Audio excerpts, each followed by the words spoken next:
Hello all, how are you doing? It's been a long time since I've seen you. It's been about 4 months, I think. The last video I believe I uploaded was about my 7-month pregnant car wreck. I'm talking quiet because my baby is sleeping. So I haven't made any videos because I have an infant and I went back to work. And it's been an adventure. I'm actually washing and sanitizing bottles right now.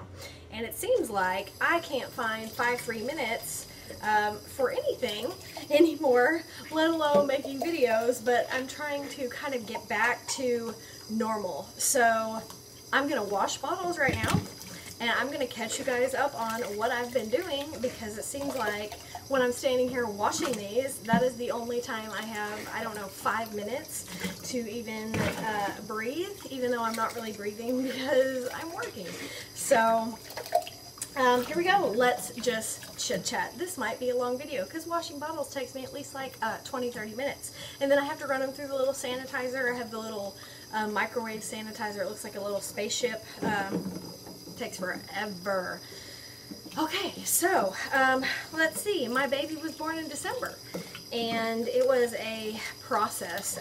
He was a week late, and anybody that has had a baby a week late, you pretty much know what that means.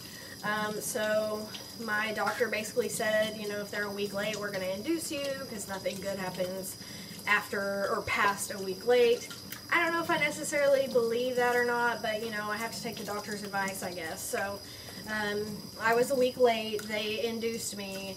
So I went, I actually was supposed to go in a Wednesday night after I worked, and they were supposed to start me on Cervidil, and they said that was just supposed to really last through the night, and I probably wouldn't like really go into labor till the next day. So that was the plan. So me and my husband went and ate like a big meal Wednesday when I got off work, because you know, I know once they start inducing you can't eat. So I was like, okay, let's go eat like our last dinner and then let's, you know, go to the hospital. So we go and eat this huge big meal, and we get out, and as soon as we get out, I had a voicemail on my phone saying, hey, since your C-section isn't since your inducing isn't an emergency, we've had enough women come in like in active labor that we're just going to postpone you till tomorrow. And they didn't give me a time. They didn't tell me when I was going to be going in to be induced, and so it was just so frustrating. You know, I'm sitting there 41 weeks pregnant thinking, you know, all of my nerves and everything, you know, had been building up to, okay, we're going in tonight, and then it's like, it was like a balloon that deflated, and I was just like, whoa, like I just started bawling, and they said to call him back, so I just handed the phone to my husband, and I was like, you call him, I can't do it. Oh my god, so it was like a really crappy thing to do, but you know what, I know it wasn't their fault, obviously, you know, they just had a lot of women having babies that day. So anyway, we got up, I came home and cried a little bit and then got over it, and then got a good night's sleep, and then the next morning we woke up and called them, and they let me come in about 11.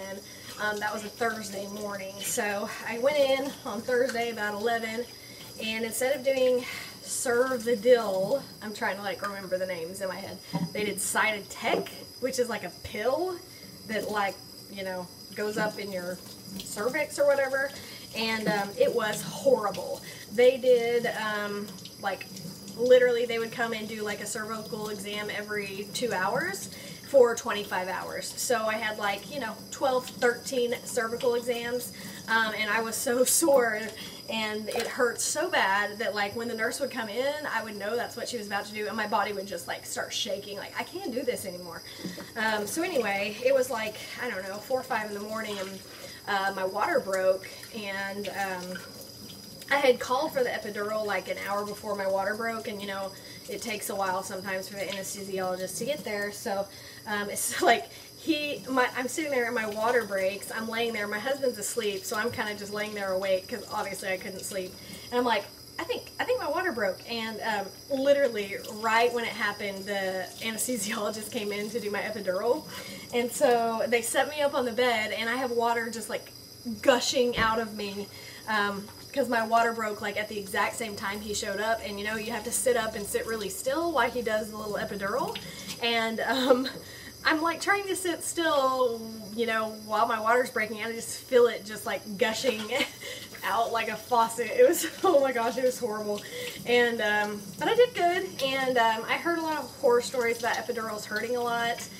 So either my guy was really good or I have a good spine for it. I don't know. But like mine did not hurt. It really didn't hurt at all. It was, you know, hard to sit still with my water breaking. But it really didn't hurt at all. And so he gave me the epidural around 5, and as soon as my water broke, they started me on Pitocin. And so I started on the Pitocin, and I started to dilate. And when I first took the Pitocin, like the first 2 hours, you know, I dilated like, I don't know, 1 or 2 centimeters. And so they gave me another like 2-round dose or whatever, and I went from like 2 to 4 or 2 to 5 or something like that. And so, you know, I was like, hey, things are starting to happen now. We're starting to progress now, you know. And at this point it had been, you know, over 25 hours, and I'm like, okay, we're starting to get somewhere. And then the nurses come in. Baby's crying. So anyway, I was starting to think, you know, yeah, something's starting to happen. And then the nurses come in, and they're just staring at the little heart monitor and just staring, like, they're not saying anything to me. And I'm like, okay, like something's going on. So, you know, then one nurse leaves, and then 2 nurses come in, and they're like staring at the heart monitor.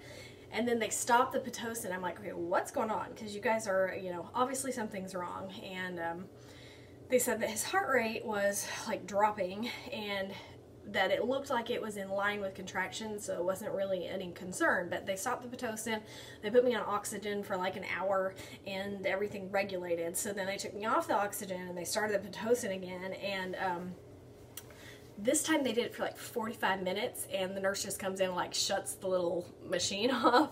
And I'm like, and my husband's like, are you stopping it? And she says, yep, and walks out. And so she leaves, and I look at my husband, I'm like, you know what that means? And he said, no, that doesn't mean anything. I'm like, we're about to have a C-section up in here. And he was like, no, we're not. And so the nurse came in like 5 minutes later, and she was like, so we realized that it's not in line with contractions. And basically he was trying to go down the birth canal when I wasn't dilated enough, and he was like pinching his head against like the birth canal opening.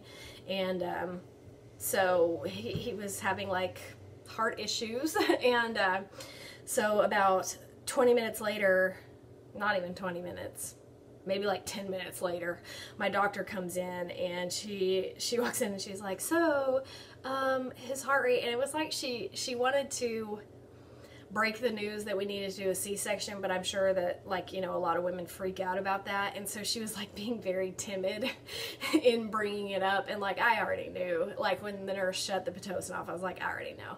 So, you know, she was kind of gently leading me into the fact that we were about to have like an emergency C-section or whatever. And I was just like, it's fine, let's get it done. Because at that point I was exhausted, and I was worried about my kid, because I'm like, oh my gosh, you know, I was like, it doesn't matter, cut me open, I don't care, like, cut me open, get it done, get them out. I want to know I'm okay, and I want to know they're okay, and that's all that matters. And so like, as soon as I said yeah, it was like a whirlwind, you know. Like my husband, they took him out, and he had to get dressed in like OR stuff, and they're wheeling me down a hall, and they just used my epidural, I guess, to numb everything enough.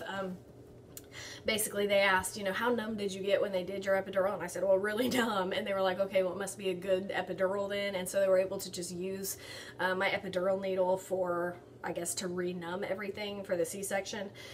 Anyway, it was just like pandemonium and chaos, and they're wheeling me down this hall, and you know, you're in this like softly lit birthing room, and then you're in these like stark white lights, like these big like alien flying saucers bearing down on you, you know. And we did the C-section, and I had a boy. So my little baby is here, and he's perfect. And his name is Jet, and he was 7 pounds 10 ounces, and he's already 12 pounds, and he's 2 months old. So he's almost doubled his body weight already. He is a bottomless pit, which he gets from his dad, and it is just everything I thought it would be, and then some.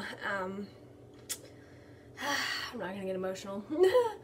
It's the most amazing feeling to just have this amazing little guy he's so sweet. Like, he's such a good baby. He really only fusses, you know, when really something's wrong, and he's just so happy. Like, he wakes up in the morning and he's just like grinning and it's just so cute. I will say I had a really hard time healing. I've heard that C-sections are harder to recover from than natural birth, and obviously I wouldn't know because I had to have a C-section, but and it could just be because I'm older. You know, I'm almost 32, and so my body doesn't heal like it did when I was 22, obviously. You know, the older you get, the slower you heal. But I had a really hard time healing, and fortunately my husband was able to take off the first 3 weeks, so you know, I felt like crap because I was like, I want to be the one to pick him up. I want to be the one to do this. And it's like, I was hurting so bad. He had to do, like, gosh, 90% of everything for the first week, and then probably like 80% the second week. And then I started to kind of, you know, take on my mommy role. And then he went back to work after 3 weeks. I did have 8 weeks off, and I wasn't making any videos or anything because I was just spending that time with my guy. I mean, it was such a sweet time. Definitely priceless, you know.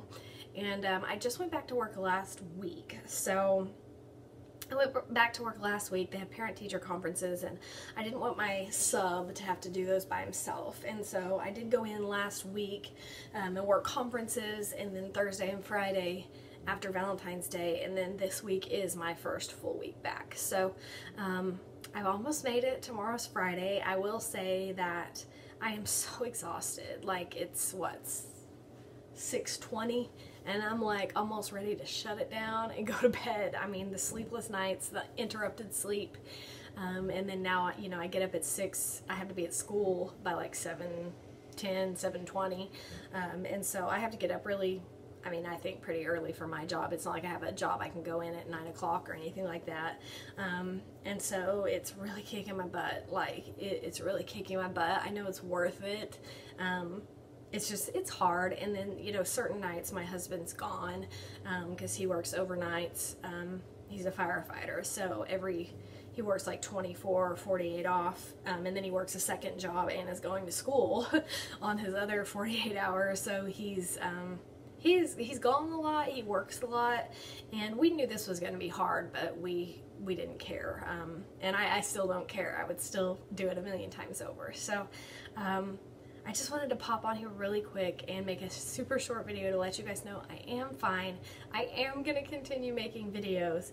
It was just through the pregnancy and by having the baby, I've had more important things going on, and I've just, you know, it's like I have no time. All of you first-time parents know exactly what I'm talking about. It just drastically changes everything, and now I'm going back to work, and teaching is such a consuming and selfish job anyway. It's like I grade and I grade and I grade and I grade for hours and hours every week. I have to stay late till almost 4 or 5 o'clock every day. I'm doing lesson plans or making copies or things like that. And so it's like between that and then I get home and wash bottles, wash and sanitize bottles for an hour and make dinner and pack lunches and get my clothes for the next day and try to, you know, give him a bottle and try to get him down enough to go take a shower, which is a lot of times like a 3-minute shower because he'll start crying. You know, feed the dogs, take the trash out, clean the house, do the laundry, and there's lots of laundry now. I went from living alone to getting married and now a baby within a year, and so I went from laundry for 1 to laundry for 3. And my husband wears uniforms, so he has like his uniform and then his lazy clothes he wears when he gets home. So it's like the laundry has tripled. Dogs have tripled because I inherited my husband's dog, so I have 2 dogs now. So, you know, it's just been chaos, and I'm loving every minute of it. I'm exhausted, but I feel so blessed.